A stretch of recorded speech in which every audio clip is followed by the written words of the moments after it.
Hello, brick builders. How you doing today? Mr. Studs with our daily tip number 22.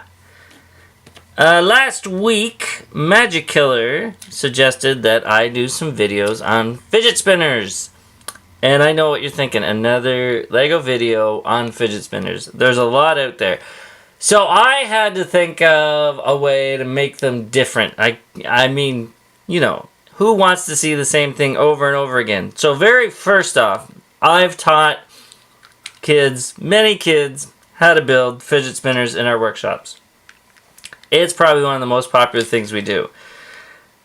So the very simplest concept, most simple, that would be a better way to say that. The most simple concept is taking an axle with a couple of bushings through a plate with a hole, doing that, locking it in, and there we go. We got our fidget spinner. Now, you know I'm not going to stop there. So, this morning I pulled out my Lego, and I started tinkering around, and I think I came up with a pretty cool design for a fidget spinner.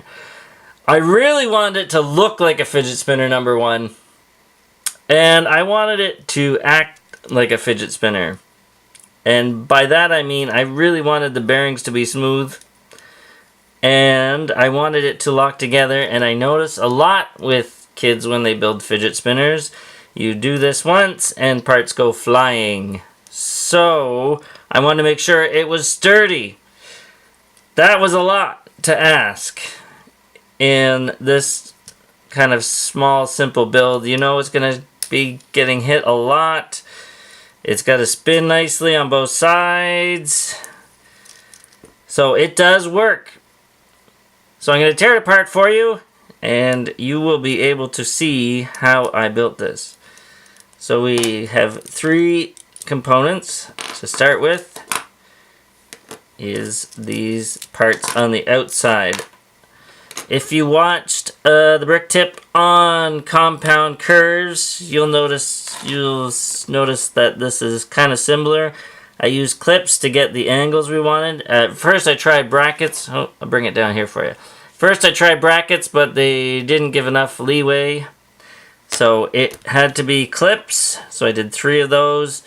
I just locked them in with a simple plate. Okay, and then on the inside, I knew I'd have to connect them together somehow.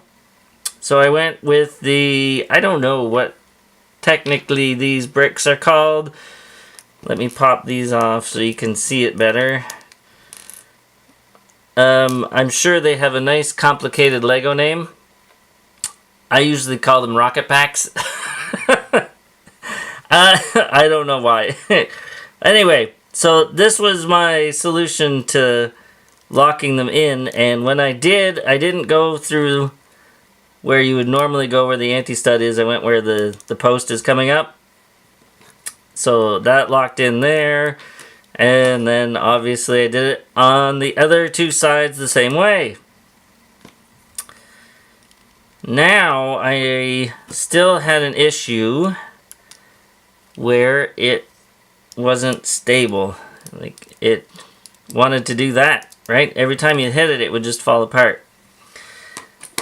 To deal with that, I figured it would be best to use these propeller pieces with the Technic axle hole through the middle. Take that out for you. That one there. Now the only way I could connect those was with the bricks and studs on the side. So if I had to play with my spacing a bit. It turned out it was only just 1 plate that would bring all of those towards the middle. Just going to open this up to make this easier on myself to get it in. So then we lock that back in, and you will see we have a perfect triangle in the middle here. This happened, and well, it took a little bit of work to figure it out, but that locks it in perfectly. So now this doesn't fall apart, and of course I'm gonna just reinforce that again with taking another propeller piece and putting that on the bottom. Take that off, make it easier. There. And it just fits perfectly snug. There's no real pressure there. The bricks aren't trying to pull themselves apart, and that's the real trick to this, is if you have too much tension on the bricks, they're just going to fly apart. So you got to find where they're comfortably fitting together. Okay, next we're taking a Technic connector, just the smooth one. I put a half pin in it so that we can put a thumb rest. This was actually a suggestion by Little Miss Pip, which is my oldest daughter. So that connector there, we put in a frictionless pin. Okay, don't use one of the blue ones. Make sure it's a beige one so it's frictionless, so that will slide easier. Okay, do that on the other side. And we can cover up all this stuff with adding lots and lots of bling. Because who wants a boring fidget spinner, right?